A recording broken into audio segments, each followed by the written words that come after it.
Hello, lovely frequencies, and welcome back.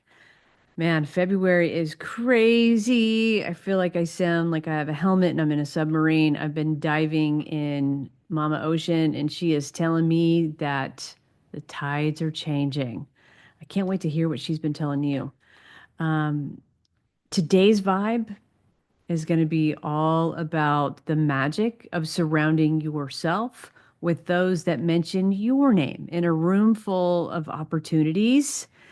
I also have some very exciting news I can't wait to share with you. I finished some paintings this week, but I've also decided something. I've decided I'm going to offer private commissions. And if you're new to my work, I can tell you a little bit about it here right now. My work explores art as frequency. I use color and light and vibration to shape experience. I am rooted in the feminist art tradition, so my paintings serve as meditative transmissions, shifting energy and creating alignment. If you think of color as a light frequency, which it is, it's an energetic force of healing and expansion and transformation. It embodies the female frequency, which is the center of creativity and intuition and abundance, bringing prosperity, flow, and life into your space. Yeah, these paintings are for those who are highly sensitive, healing, navigating those growth edges, or actively manifesting so they can really help align your space with the energy you're seeking. Please contact me. Contact me at jody@thefemalefrequency.com, and we'll start a commission and help you receive what you need. Today, we're also talking about the magic of surrounding yourself with people who mention your name in a room full of opportunities. And that's exactly what happened with Cappy Thompson. And she is here to share that with us today on this week's episode of Female Frequency Podcast. Now, let me get this right. With the largest single image glass painting on display in the United States, Cappy is in the history books. She challenges the status quo, but she's encouraging artists not to think small, but to think bigger and to ground creative endeavors in content. Yeah. Her story is also a roadmap for women artists seeking to secure large scale commissions and cultivate meaningful relationships in such a male dominated field. So, inside this episode, we talk about the process behind this monumental public commission, including her work at the Seattle International Airport. We talk about the significance of artist to artist relationships, including hers with Barbara Earl Thompson and Dale Chihuly and others inside the studio glass movement that really helped shape her career. Cappy has a real innovative way of using Grisaille painting techniques with vitreous enamels that really create this mythopoetic narratives and really push the boundaries of what glass art can communicate. So let's dive in and let me introduce you to Cappy Thompson. Hello, Cappy Thompson. Thank you so much for being here. I'm so excited to talk to you. So great to be here. Thanks for having me on. Listeners, Cappy and I have worked on several projects together, so we've known each other. So there'll be might be some times where I might want to finish her sentence, but I'm going to try hard not to. And you might hear a few extra giggles. But years ago, Cappy and I worked on a project, a legacy project with Chihuly, and started our friendship there. And I have always been a fan of her work. So to have her here on the podcast makes me feel so good. And she is such an inspiration to me and other artists that I know. So I'm hoping that you can find some inspiration here too, especially about going and thinking big. Like you're going to hear her talk about large scale work, but it's also in the concept of just thinking big.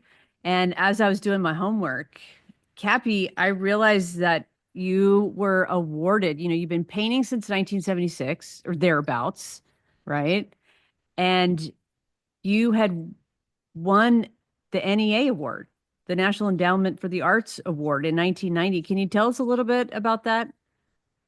Yeah, I mean, I did that was one of the, that's one of the biggest honors of my life really, because the NEA is it's a national, it's a national institution, but it I okay, so here we're going back into my far back into my memory, because I don't think that those awards, I don't think I applied for it. I think I was on some kind of short list and got got offered, got awarded it. And but I do have a little piece of information about it, because a friend of mine um, was on the jury that select, or that I don't know whether they came up with a short list, or whether they were just a list was submitted, and then there was a jury of peers, and so mine was awarded in the visual arts, but it was craft, because it was my work in glass that had gotten attention. I mean, that's basically what my whole body of work has been in. So yeah, and I heard from my friend who was on it that he had to fight for me to get the award too. So it's and then I know that's true, because I've been on juries too, and it's everybody's got an opinion, and actually it's always a crapshoot. But yay, I got an award. Yeah, I did, and Yeah. it was just an award, a merit award, and I can't remember. It was a lot of money at the time, but it could have been $2,000. I can't remember what it was. Um, Gosh. So anyway, I mean, it sounds so great that we're spending time with people that mentioned you in a room of opportunities, and he really was your champion. So yeah.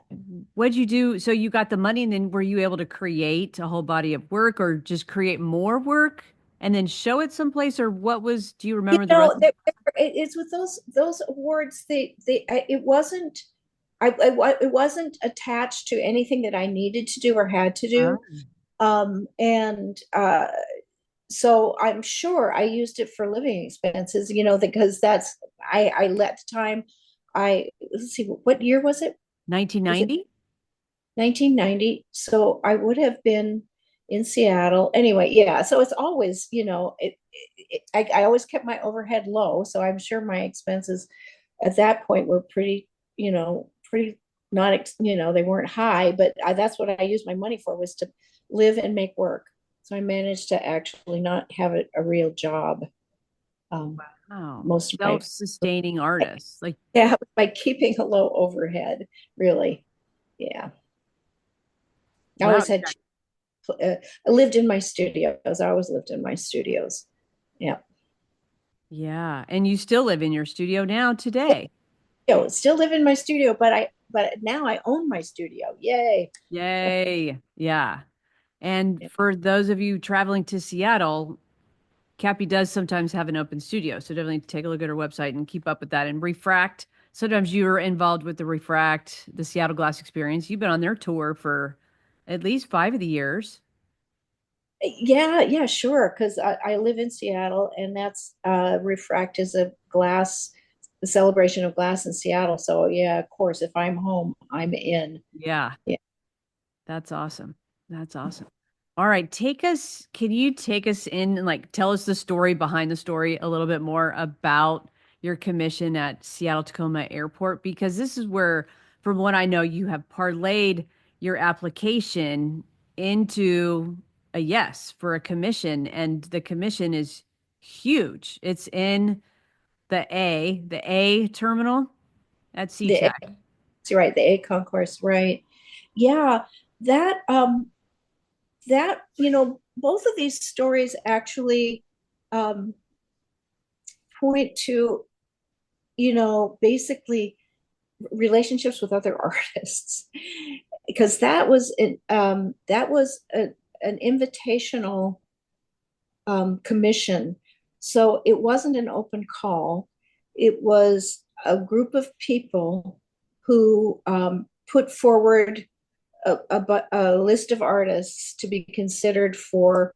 There were three sites. It was during an expansion of the airport, and so they had three large commissions that were part of this limited invitational. And so I was on, a friend of mine was on that. It was Barbara Thomas, who is an Mm. incredible artist herself, um, was part of that committee, and she put my name forward to be considered. And I was one of the, um, least well-known artists in that short list. And um, I, they paid there were nine, yeah, there were nine. Uh, they paid nine people to make proposals for three sites. Mm. And I was like number 12 on the list or something. And two more famous people who were more busy dropped out. And so then I got to make a proposal. So Oh. that's really, there's a lot of luck. And anyway, I did, I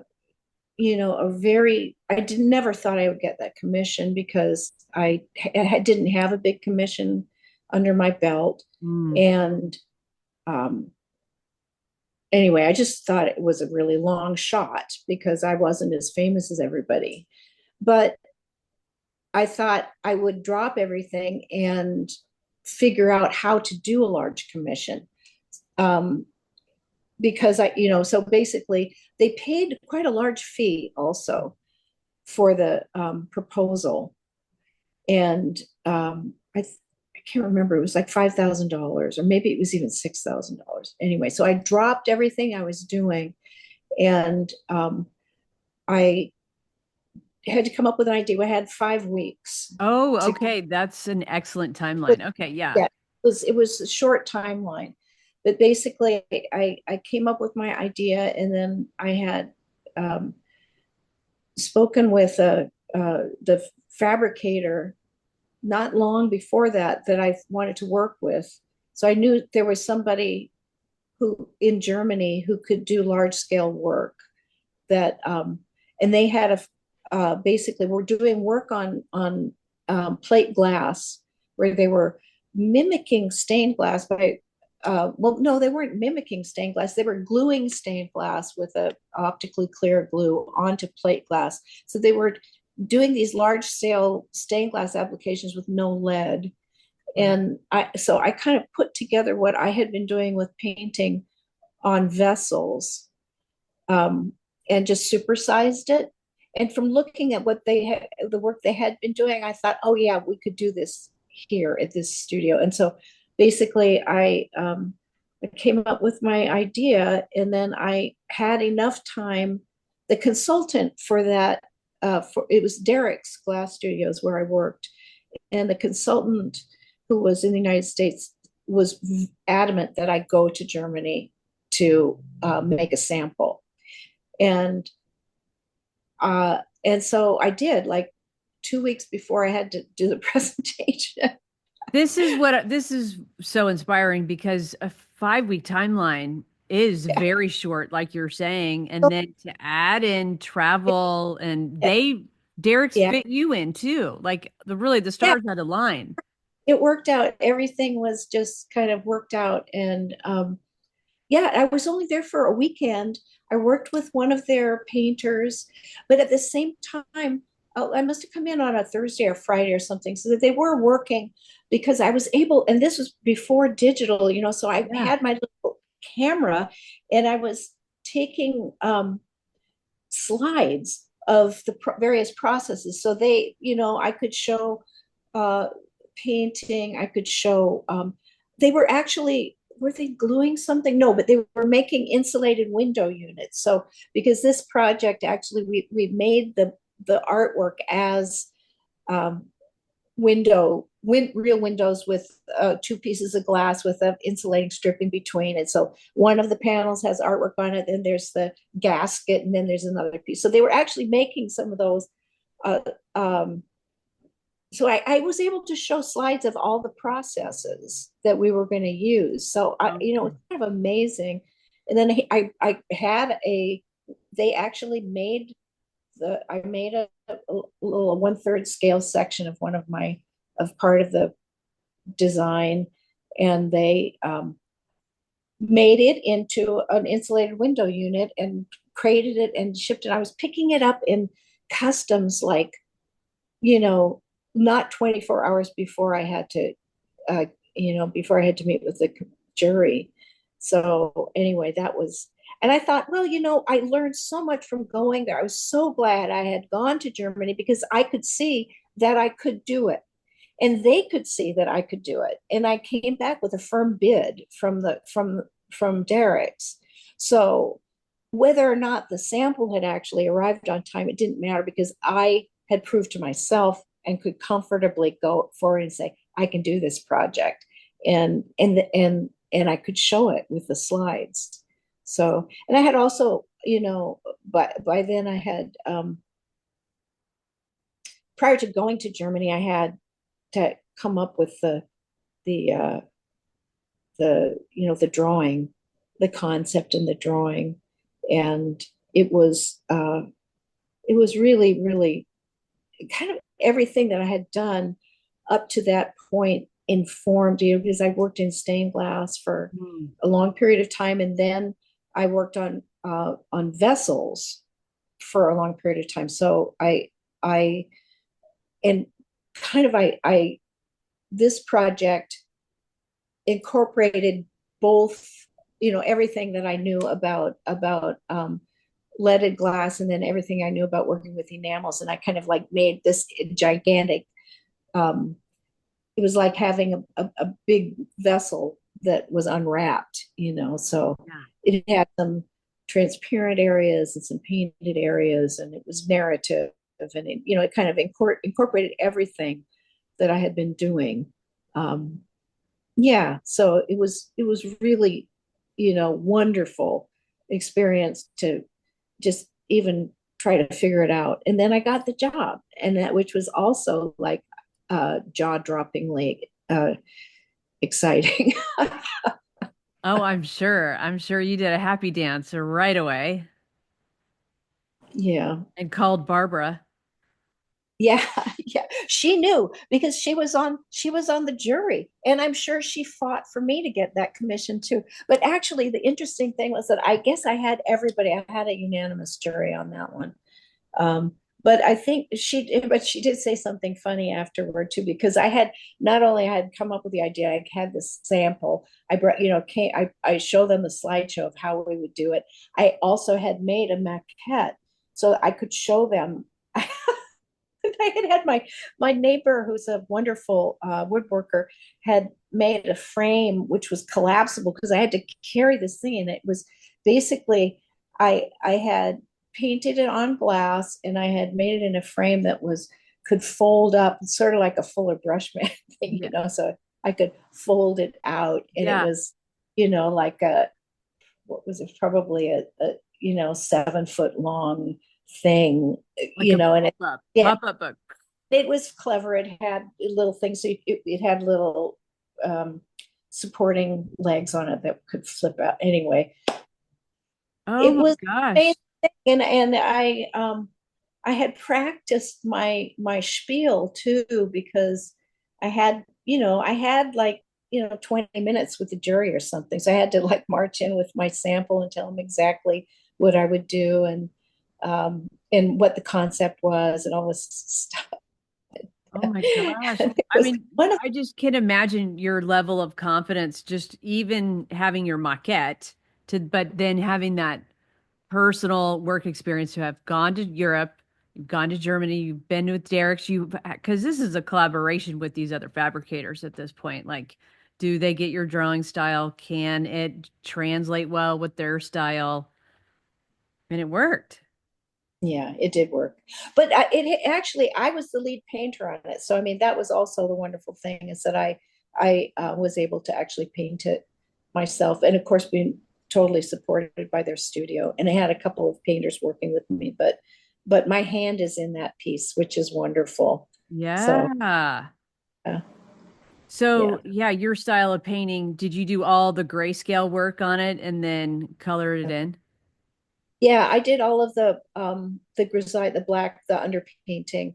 So the drawing is mine, the painting is mine, and then um the a crew of people did basically a lot, some airbrushing of enamels and a lot of acid etching and cutting glass and gluing glass. And so Yeah. I did the lion's share of the painting, and then it was so fun to work on. Oh, I just loved it. I fell in love with the studio too. It's just a wonderful, wonderful place to work. Yeah. That's awesome. And I mean, if you look at your narrative throughout the whole work, the airport loved it too, right away. Oh yeah, actually it's been popular. But it's a really easy image to like. It's very kind of I don't know, it's a kind of romantic folk kind of, it's a sleeping couple in a tall house, and it's got the animal constellations. It's the night sky with Yeah. all the animal constellations, kind of like a star map, like an old, or like an old star map, like the sky. It's draped behind this house, and the sun and the moon are in a kind of a chariot that's pulled by Pegasus Yes. constantly. And the moon is dropping stars down, and so there's this little kind of it's and there's a stream of stars that's kind of floating into the house, and at the top of the house it opens into a little um, room of a sleeping couple. That's me and my husband Charlie, with our feet poking out at the bottom and of the blanket. Anyway, yeah, it's a very romantic, sweet, sweet draw image, and it's got so, like on one side there are a pair of owls. It's sort of flanked by the airport wanted they didn't give instruction on what the image was, except there should be no death imagery, Okay. and that's good for an airport. And they wanted it to have a sense of place in the Pacific Northwest. So I had these evergreen trees sort of flanking the scene, with a pair of owls on top of the tree, and then a thunderbird on the other side. Oh, cool. Uh, anyway, it is a good image. I'm really proud of it. Every time I go, when I'm traveling, I go see it if I can, and it really holds up. Me And too. Yeah, it I, does. uh, it looks as good to me now as it did when I made it. So I'm just so grateful that it turned out to be a good image, because you never know. Everything you do isn't great. And Right. that one, thank Yeah. God. Your work is timeless. A lot of the new age artists are working in a digital format. And then, like, when digital, even in the early 2000s, I can go through and be like, that's early digital work. I can't tell what era yours was made. Yeah, yeah, yeah. It's kind of it. Yeah, well, it's got bones. I have a folk aesthetic, and that's kind of a timeless thing.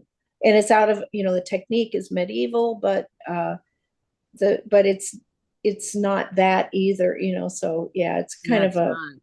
it's like world music or something. It's a mix of things. I love Yeah. that. Yes. And I got to tell you, your color choices are beautiful and just relaxing, really. And that blue, I just, there's something about your blues that I'm just like, oh God, I'm going to church now or something. Like they just give you a hallelujah moment.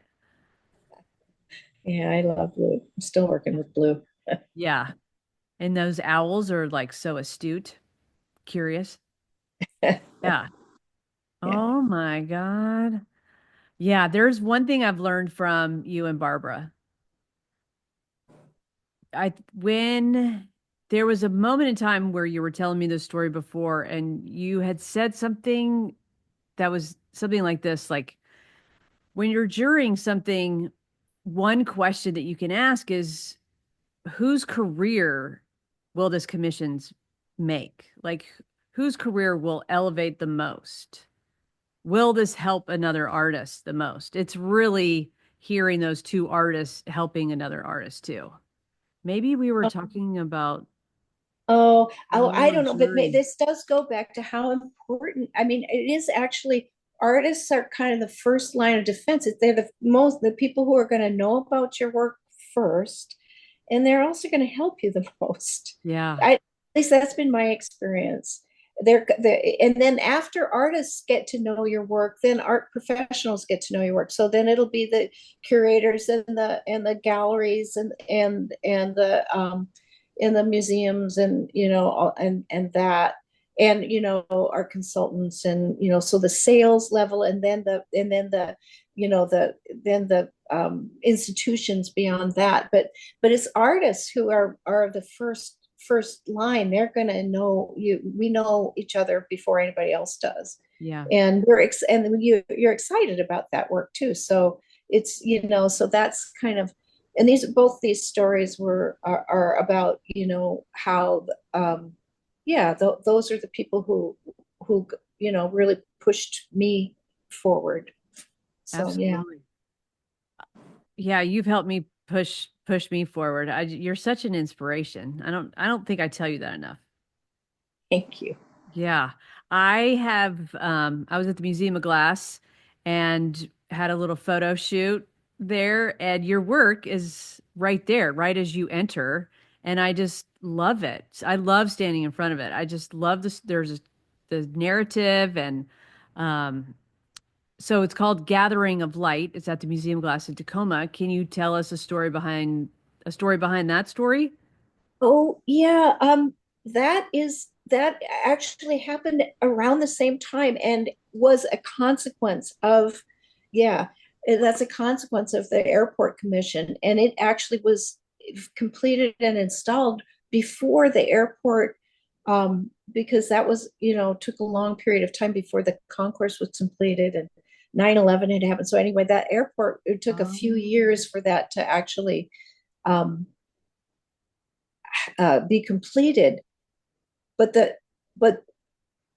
again, sort of like the grapevine of the artist community, the director at the Museum of Glass had heard that I was working, or had heard about the airport commission, and it was Josie Callan was the director at the time.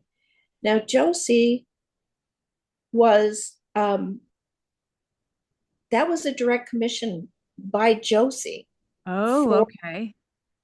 on behalf of the Museum of Glass, and she she was from California. She was a California girl, and the the gray of the Pacific Northwest was killing her.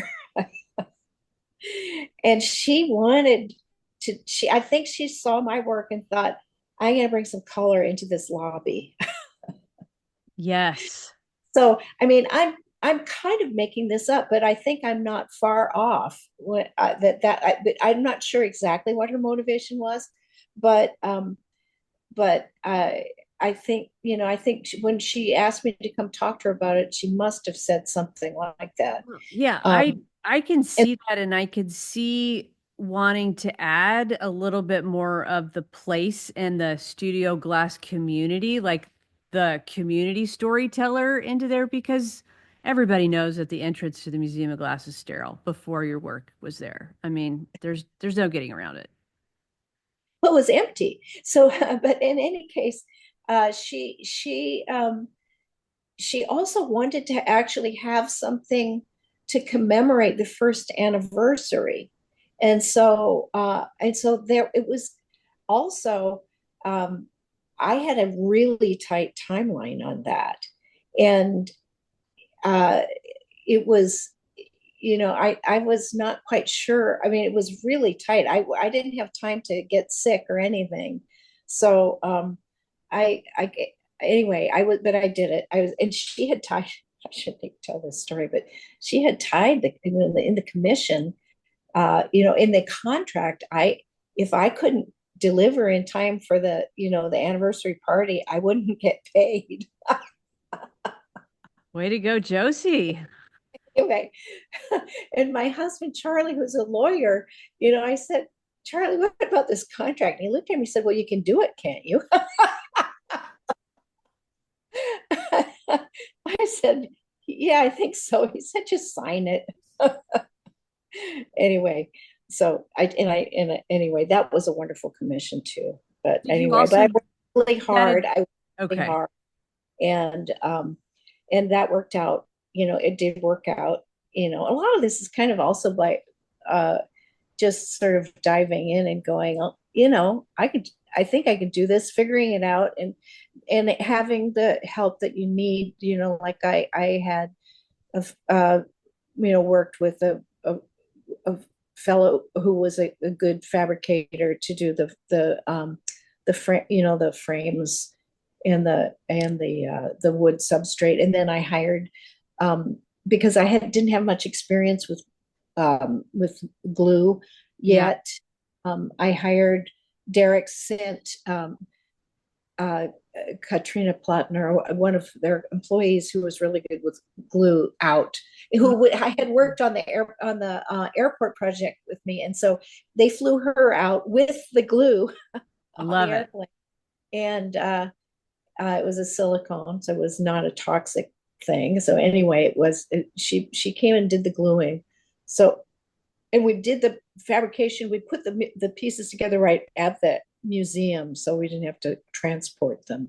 So yeah, that was just sort of flying by the seat of your pants, but we did it, and it looks good. It looks great. So it's you're painted on the glass, but I know that sometimes you are very tricky and sometimes you have cylinders made and then you open up those cylinders to Oh, lay that thin flat do that. or That is that these are all mouth blown sheets of glass. So the Museum of Glass, that is how they're made. But the glass was made by Jim Flanagan at Fremont Art Glass, oh yeah. and he makes this he makes stained glass, and he made the sheet glass for me. Basically, it's like stained glass without the color, but it has that watery surface, so it's not as cold as machine made glass would be. It's got that beautiful ripply kind of surface, so it just adds, it really does add a level of interest and of kind of mystery, and to things. So there are sheets of mouth blown glass that are cut into tiles and put together. So those panels, like the whole size of the thing, I think is 15 feet wide by 12 feet high. Yeah. Um, so they're three sections. So they're basically, we made three big paintings that are hung side by side, and it kind of makes a mural. Yeah. Yeah. And what was your inspiration for the narrative in the mural? Did Josie commission a No, story? no, that I came up with that. Oh, So basically it was, she just asked me to make a proposal, and I did a drawing, and it's called Gathering the Light. And for me, not unlike, I treated it kind of not unlike the way I approached the airport project. I wanted it to like, so that it's, well, first of all, I also look at work that inspires me. So I was looking at those kind of pre-Renaissance Italian paintings of landscapes. So I was looking for a large scene that I could populate. I wanted to do yeah, a big landscape that I could populate with the glass world that that I know.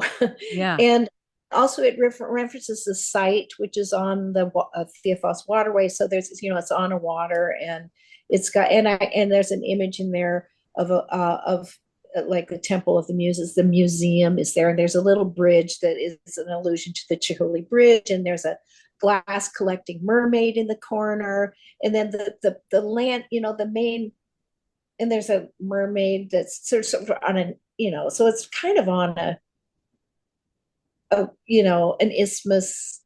There's Anyway, there is a waterway. There's boats Yeah. and people arriving, visitors arriving to the land of glass, and there's Yep. uh it's also kind of like, those folk drawings that are the ages of man, Oh from yeah. childhood to old age. And so that actually is kind of woven into that image as well. So there's a little girl entering with an old man on into the land, into the they're kind of walking into the painting. And so actually I am in that image. I mean, I sort of I'm self-reference my in my work periodically.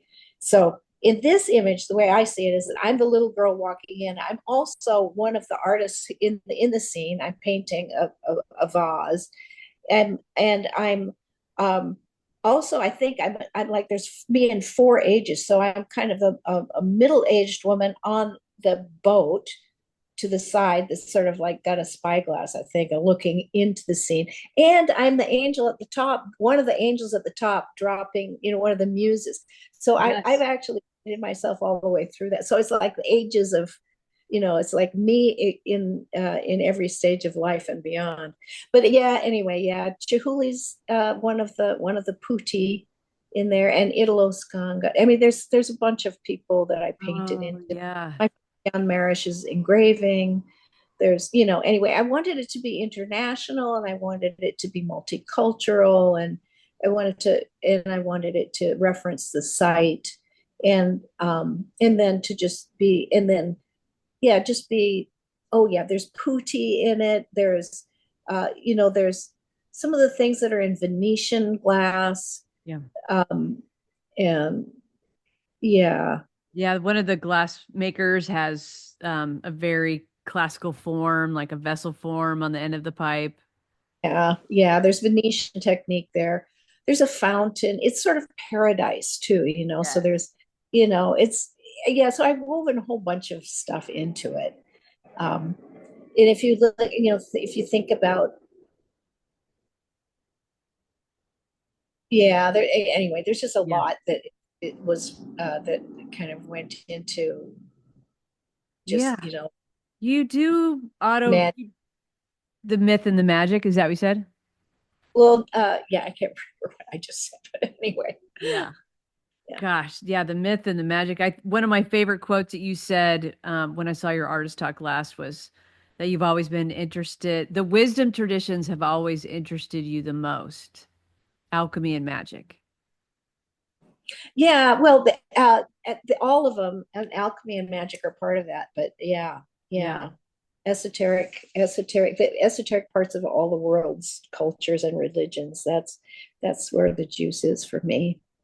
that's awesome. Do you see like um where in your drawing style and as it developed over the course of your career, can you tell us a little bit about how it has developed to where you are now from where you are? Oh, that's interesting because I'm not sure that my drawing style has developed particularly. I think I developed it pretty early through. I think it was through the medium of stained glass, which basically I have a heavy line. I worked in a technique called grisaille, which is gray tonal painting. So it has a heavy line work, and then a layer of paint that's worked subtractively to give tonality and structure to the drawing. So it's a very graphic drawing technique. Um, and it's uh, and so that once I kind of established like, so I have a very simple, uh, my drawings are quite crude, I guess, if you could look at them uh, through that lens. They're I have a folk aesthetic, but so the story is important to me. Also, Yeah. I'm not interested in perspective. So that, that it's quite symbolic, and, hand gesture is important. Just, I want the work to actually have a clear, I want it to be like, I want it to, the emotional quality to come through, and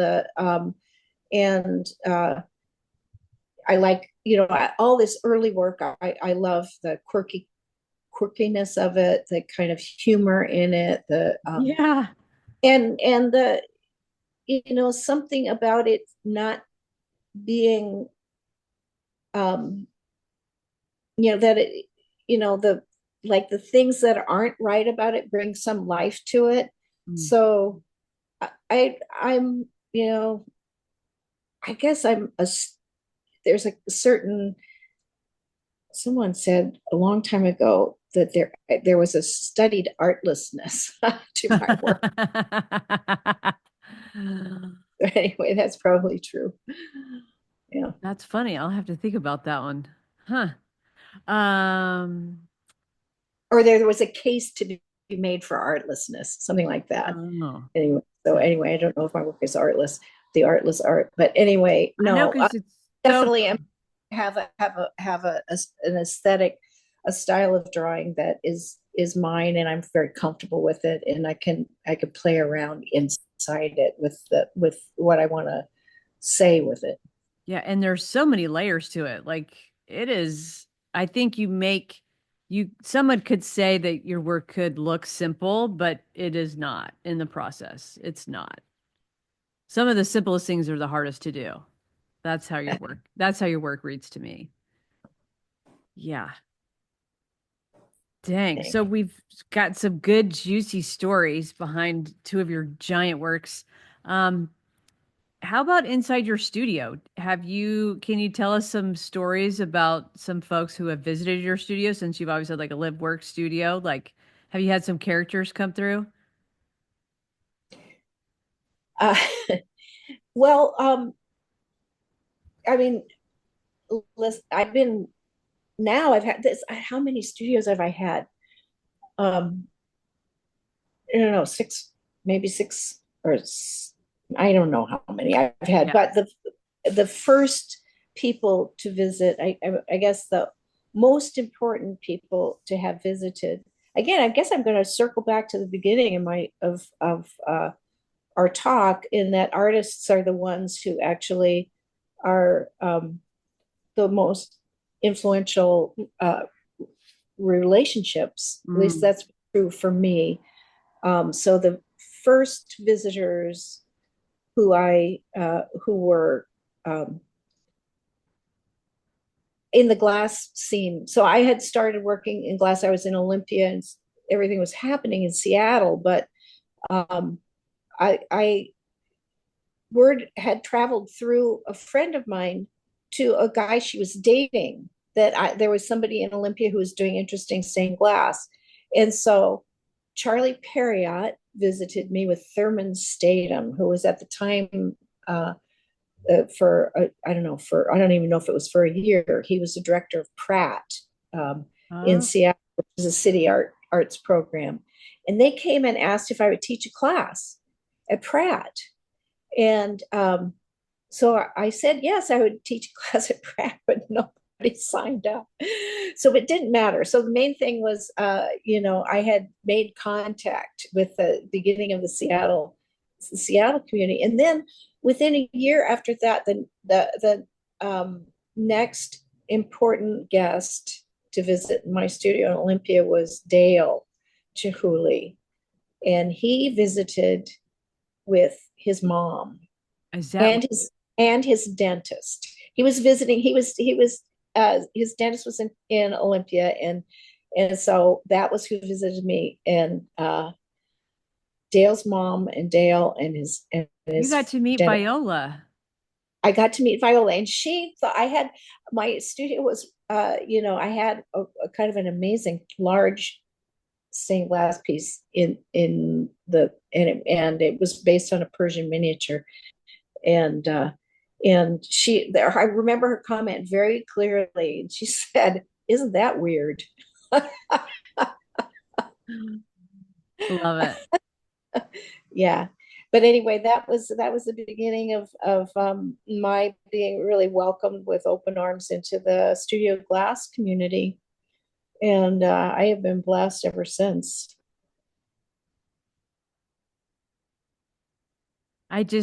It's so hard to know what those studio visits are gonna be like in the next day or in 5 years or 20 years. And just seems like that visit is just something that helped spark a whole career, really. You know, Yeah, well, no, it is interesting. You find after I'm going to be 73 this month, and I started when I was in my mid 20s, so I've been at it for 50, about 50 years now, and those relationships they feel fated. It's like they these they've been important to me for all this time, and have grown, and I'm actually I'm close friends with Charlie Perriott, and Dale is important to everybody who works in glass, whether you know him or not. yeah, yeah. and And and not I just because people may know his name now, but just as you were saying before, it's artists teaching other artists or artists helping other artists, and just having other artists visit your studio and be like, yeah, rock on. That's cool. Keep doing that. That's the part that I think is rewarding, not just, not looking back and saying some other famous dude came to your studio, but that he found its, yeah, no, he was scouting everybody who was working in glass at the time. He really was connecting people, and just bringing people into the fold, bringing people up to Pilchuck, you know putting people to work, and he was asking what we thought about everything. yeah. I think a lot of people don't realize his approach also came from an educational standpoint. He was setting up the school at Pilchuck. He had already set up the glass program at RISD. Like he does have a connector personality and from an educational point of view, besides now just being an artist that is a household name with glass and people Mhm. from Seattle. But yeah, I always like to plug Dale's education approach. Yeah. No, he's a genius on many levels. Um, but he's also an icon. Yeah, yeah, yeah. Anyway, and a lovely person. At least that's been how I've known him. He's been Me just a too. Me too. Yeah. Well, I remember all the good times working with you. And so I hope we get to do another project together one day soon. I want to wish you luck in your next project, which won't include me because you told me at the beginning that you're going to head off to China. I hope that's okay to tell everybody you're going to teach a workshop. yeah. Thanks. I think it'll be great. Big experience to go far, far from here. Far. Yeah. So when you travel, do you bring certain things with you? Like, are you going to bring certain brushes? Are you going to ship your brushes? Or like, I mean, I'll bring some brushes with me. Yeah. okay. And I'm going to work with whatever materials they have there for enamels and glass. Yeah. So Ooh, I'm okay. also I'm really excited about being able to work with porcelain when I'm there too. So that'll be another another aspect of exploration where I'll learn there about working with porcelain, Yeah. but Oh, and I'll about glass there. Yeah, so it'll be great. good luck. I'm so excited for you. I can't wait to see what comes out of there. Thanks. Me too.